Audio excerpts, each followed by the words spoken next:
नमस्कार दोस्तों, स्वागत है आप सभी का आपकी अपने YouTube channel Shyam class study में। आशा करता हूँ आप सभी लोग अच्छे होंगे, स्वस्थ होंगे।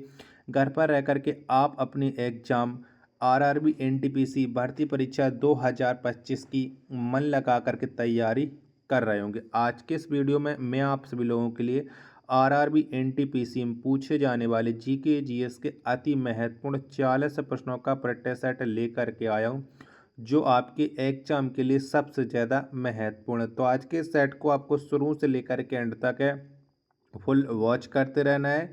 वीडियो अगर आपको पसंद आए तो प्लीज़ आप लोग वीडियो को लाइक और चैनल को सब्सक्राइब करना बिल्कुल ना भूलें। तो चलिएगा फिर शुरू करते हैं। तो पहला प्रश्न आ जाता है कि भारत का सबसे गहरा बंदरगाह है, तो बताओ कौन सा है। तो भारत का जो सबसे गहरा बंदरगाह हो जाता है वो हो जाता है विशाखापट्टनम, यानी दो पहले का सी ऑप्शन करेक्ट आंसर हो जाएगा। दूसरे नंबर का प्रश्न है कि बिरसा मुंडा के गुरु कौन थे, तो बताओ किसको बिरसा मुंडा के गुरु माने जाते हैं। तो बिरसा मुंडा के जो गुरु थे उनका नाम था आनंद पांडे। दो का ए ऑप्शन करेक्ट आंसर हो जाएगा। प्रश्न संख्या 3 आ जाता है कौन एक ज्वारीय बंदरगाह है, तो बताओ कौन सा एक ज्वारीय बंदरगाह है। प्रश्न संख्या 3 का राइट आंसर क्या हो जाएगा, तो कांडला या एक ज्वारीय बंदरगाह हो जाता है। 3 का ए ऑप्शन राइट आंसर हो जाएगा। चौथे नंबर का प्रश्न है कि पेरिस किस नदी के किनारे बसा है, तो बताओ जो पेरिस शहर है ये कौन सी नदी के तट पर स्थित है। प्रश्न संख्या 4 का आंसर आपको बताना है। तो पेरिस ये सीन नदी के किनारे बसा हुआ है। 4 का ए ऑप्शन राइट आंसर हो जाएगा। अगला प्रश्न है प्रश्न संख्या 5 है कि सेशेल्स किस महासागर में स्थित है, तो बताओ कौन से महासागर के तट पर सेशेल्स स्थित है। 5वें प्रश्न का राइट आंसर क्या हो जाएगा। तो सेशेल्स ये हिंद महासागर के किनारे स्थित है। 5 का ए ऑप्शन राइट आंसर हो जाएगा।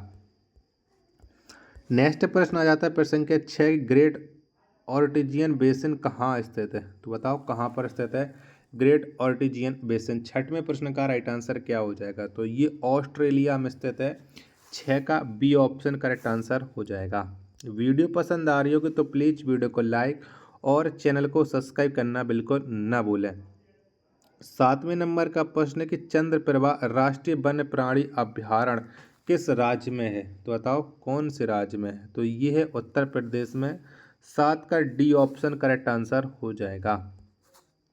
अगला प्रश्न आ जाता है प्रश्न संख्या 8 है कि नेपा नगर न्यूज प्रिंट फैक्ट्री किस राज्य में स्थित है, तो बताओ कौन से राज्य में पड़ जाती है ये नेपा नगर न्यूज प्रिंट फैक्ट्री। 8वें प्रश्न का राइट आंसर क्या आ जाएगा, तो ये स्थित है मध्य प्रदेश में। 8 का डी ऑप्शन करेक्ट आंसर हो जाएगा। 9वें नंबर का प्रश्न आ जाता है कि ओजोन परत का घनत्व सबसे अधिक किस मंडल में है, तो बताओ कौन से मंडल में हो जाता है ओजोन परत का सबसे अधिक घनत्व। 9वें प्रश्न का राइट आंसर क्या हो जाएगा, तो ये हो जाता है समताप मंडल में। 9 का सी ऑप्शन राइट आंसर हो जाएगा। 10वें नंबर का प्रश्न है कि हरियाणा हरिकेन किसे कहा जाता है, तो बताओ किसको कहते हैं हरियाणा हरिकेन। तो इसके नाम हरियाणा हरिकेन के नाम से जाने जाती हैं कपिल देव। 10वें प्रश्न का सी ऑप्शन करेक्ट आंसर हो जाएगा। 11वें नंबर का प्रश्न है कि दक्षिणी ध्रुव पर पहुंचने वाला प्रथम व्यक्ति कौन था, तो बताओ वो कौन सा वो व्यक्ति है जो दक्षिणी ध्रुव पर सबसे पहले पहुंचा था। तो वो प्रथम व्यक्ति हो जाता अमुंड सेन। 11 का सी ऑप्शन राइट आंसर हो जाएगा। 12वें नंबर का प्रश्न है कि D2O किस रूप में प्रयोग किया जाता है, तो बताओ कौन से रूप में D2O को प्रयोग करते हैं। 12वें प्रश्न का राइट आंसर क्या हो जाएगा, तो ऐसे मंदक के रूप में प्रयोग किया जाता है D2O को। 12 का ए ऑप्शन करेक्ट आंसर हो जाएगा। प्रश्न संख्या 13 आ जाता है कि प्राकृतिक बहुलक यौगिक का उदाहरण है, तो बताओ क्या है। प्रश्न संख्या 13 का आंसर आपको बताना है। तो प्राकृतिक बहुलक का जो उदाहरण है ये सेल्यूलोज है। 13 का बी ऑप्शन राइट आंसर हो जाएगा। 15वें नंबर का प्रश्न आ जाता है कि बांग्लादेश में गंगा को किस नाम से जाना जाता है, तो बताओ कौन से नाम से जानती हैं बांग्लादेश में गंगा को। तो इसे पद्मा के नाम से जाना जाता है। 14 का ए ऑप्शन करेक्ट आंसर हो जाएगा। वीडियो पसंद आ रही होगी तो प्लीज़ आप लोग वीडियो को लाइक और चैनल को सब्सक्राइब करना आप लोग बिल्कुल ना भूलें। चलिएगा, अगला प्रश्न आ जाता है प्रश्न संख्या 15 की तानसेन का वास्तविक नाम क्या था? बताओ क्या था? तो तानसेन का जो वास्तविक नाम था वो था रामतनु पांडे। 15वें प्रश्न का डी ऑप्शन करेक्ट आंसर हो जाएगा। 16वें नंबर का प्रश्न आ जाता है कि ओलंपिक पदक जीतने वाली प्रथम भारतीय महिला कौन है? तो बताओ वो कौन सी भारतीय महिला है जिन्होंने ओलंपिक पदक जीता था सबसे पहले? 16वें प्रश्न का राइट आंसर क्या हो जाएगा? तो वो भारतीय महिला हो जाती है कड़म मल्लेश्वरी। 16 का सी ऑप्शन राइट आंसर हो जाएगा। 17वें नंबर का प्रश्न आ जाता है कि हीरे का अपवर्तनांक कितना होता है? तो बताओ कितना होता है?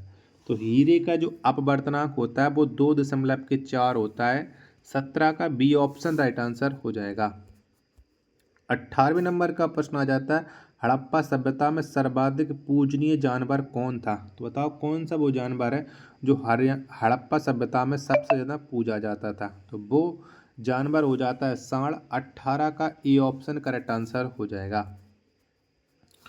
19वें नंबर का प्रश्न आ जाता है किसी अर्धचालक की चालकता ताप बढ़ने से क्या होता है? तो बताओ क्या होता है? तो इससे होता है कि वह बढ़ता है। बी ऑप्शन राइट आंसर हो जाएगा।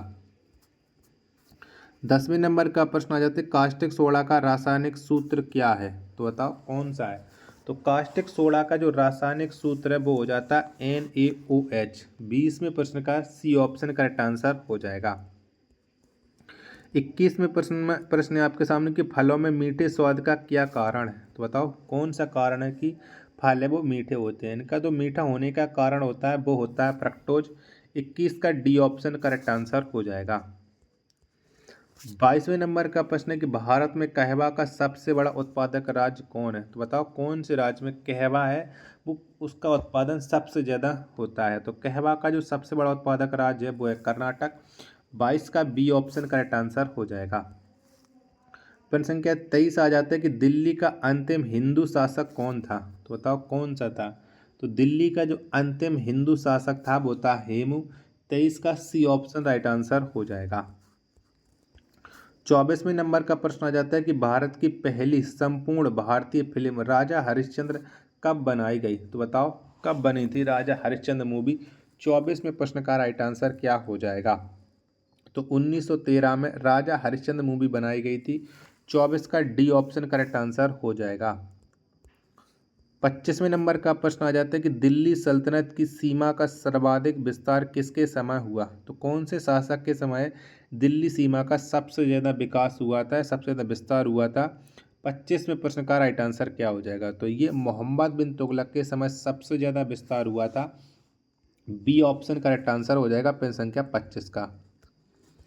26वें नंबर का प्रश्न आ जाता है कि सिंधु नदी का उद्गम स्थल कहाँ है? तो बताओ कहाँ से सिंधु नदी निकलती है? 26वें प्रश्न का राइट आंसर क्या हो जाएगा? तो सिंधु नदी का जो उद्गम स्थल है वो मानसरोवर झील हो जाता है। 26वें प्रश्न का डी ऑप्शन राइट आंसर हो जाएगा। 27वें नंबर का प्रश्न है कि Akhil Bharatiya home rule league की स्थापना कब हुई? तो बताओ कब हुई थी? तो Akhil Bharatiya home rule league की जो स्थापना हुई थी वो 1916 में हुई थी। 27 का डी ऑप्शन करेक्ट आंसर हो जाएगा। वीडियो अगर आपको पसंद आ रही होगी तो प्लीज़ आप लोग इस वीडियो को लाइक और चैनल को सब्सक्राइब करना बिल्कुल ना भूलें, और कमेंट बॉक्स में आप अपनी राय जरूर बताइएगा कि वीडियो आपको कैसी लग रही, क्या अभी और इसमें सुधार करने की ज़रूरत है। 28वें नंबर का प्रश्न है कि ताजमहल का वास्तुकार कौन था? तो बताओ कौन था? तो ताजमहल का जो वास्तुकार हो जाता है ये अहमद लाहौरी हो जाता है। 28वें प्रश्न का बी ऑप्शन करेक्ट आंसर हो जाएगा। 29वें नंबर का प्रश्न आ जाता है कि किस अनुच्छेद के तहत पंचायती राज का प्रावधान किया गया? तो कौन से अनुच्छेद के तहत है पंचायती राज का प्रावधान है? 29वें प्रश्न का राइट आंसर क्या हो जाएगा? तो अनुच्छेद 243 के तहत है। 29 का सी ऑप्शन राइट आंसर हो जाएगा। 30वें नंबर का प्रश्न आ जाता है कि भारत का मौलिक नाम क्या है? तो बताओ क्या है? महाभारत का मौलिक नाम। तो महाभारत का जो मौलिक नाम हो जाता है ये जय संहिता हो जाता है। 30 का डी ऑप्शन करेक्ट आंसर हो जाएगा। जल्दबाजी में अगर बीच में का शब्द गलत पढ़ देता हूँ तो उसके लिए माफ़ी चाहता हूँ। कोशिश करता हूँ कि आपको कभी भी कोई भी शब्द गलत ना पढ़ा जाए। 31वें नंबर का प्रश्न है कि संविधान के किस भाग में संघीय न्यायपालिका का उल्लेख है? तो बताओ कौन से भाग में संघीय न्यायपालिका का उल्लेख मिलता है? 31वें प्रश्न का राइट आंसर क्या हो जाएगा? तो ये उल्लेख मिलता है भाग 5 में। 31 का बी ऑप्शन करेक्ट आंसर हो जाएगा। 32वें नंबर का प्रश्न आ जाता है कि माई गर्लहुड किसकी आत्मकथा है? तो बताओ ये किसकी आत्मकथा हो जाती है? माई गर्लहुड। तो ये जो आत्मकथा है वो है तस्लीमा नसरीन की। 32 का बी ऑप्शन करेक्ट आंसर हो जाएगा। 33वें नंबर का प्रश्न है कि पुरी स्थित जगन्नाथ मंदिर को किस वंश के शासक ने बनवाया था? तो किसने बनवाया था? तो ये बनवाया था गंग वंश के शासक ने। 33 का ए ऑप्शन करेक्ट आंसर हो जाएगा। 34वें नंबर का प्रश्न आ जाता है कि राष्ट्रीय विज्ञान दिवस कब मनाया जाता है? तो बताओ कब मनाते हैं?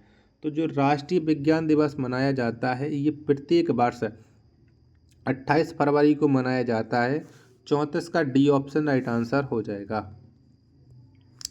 35वें नंबर का प्रश्न आ जाता है कि भारत में स्थानीय स्वशासन की स्थापना कब हुई? तो बताओ कब हुई थी? तो भारत में स्थानीय स्वशासन की जो स्थापना हुई थी वो 1882 में हुई थी। 35 का बी ऑप्शन राइट आंसर हो जाएगा। 36वें नंबर का प्रश्न आ जाता है कि हमारी आकाशगंगा की आकृति कैसी है? तो बताओ कैसी है? तो जो हमारी आकाशगंगा है इसकी जो आकृति हो जाती है वो स्पाइरल हो जाती है। 36 का डी ऑप्शन करेक्ट आंसर हो जाएगा। प्रश्न संख्या 37 से आपके सामने की प्रोटीन के निर्माण में महत्वपूर्ण घटक है। तो बताओ कौन सा है? तो प्रोटीन के निर्माण में जो महत्वपूर्ण घटक होता है वो हो जाता है एमिनो अम्ल। 37 का ए ऑप्शन करेक्ट आंसर हो जाएगा। अगला प्रश्न संख्या 38 आ जाता है कि दक्षिण पश्चिमी अफ्रीका में कौन सा रेगिस्तान है? तो बताओ कौन सा रेगिस्तान पाया जाता है दक्षिण पश्चिमी अफ्रीका में? 38वें प्रश्न का राइट आंसर क्या हो जाएगा? तो ये पाया जाता है कालाहारी रेगिस्तान। 38 का बी ऑप्शन राइट आंसर हो जाएगा। 39वें नंबर का प्रश्न है कि अष्टदिग्गज का संबंध किससे है? तो बताओ किससे संबंध रखता है ये अष्टदिग्गज? तो इसका संबंध कृष्णदेव राय से। 39 का बी ऑप्शन करेक्ट आंसर हो जाएगा। प्रश्न संख्या 40 और अंतिम प्रश्न आज के इस सेट का 40वें आनुवांशिकी उत्परिवर्तन किस में होता है? तो बताओ किस में होता है? तो ये परिवर्तन होता है डीएनए में। 40 का ए ऑप्शन करेक्ट आंसर हो जाएगा। आशा करता हूँ कि आपको ये वीडियो पसंद आई होगी। तो प्लीज़ आप लोग वीडियो को लाइक और चैनल को सब्सक्राइब करना बिल्कुल ना भूलें। मिलते हैं और नेक्स्ट वीडियो के साथ, तब तक के लिए धन्यवाद। जय हिंद, वंदे मातरम।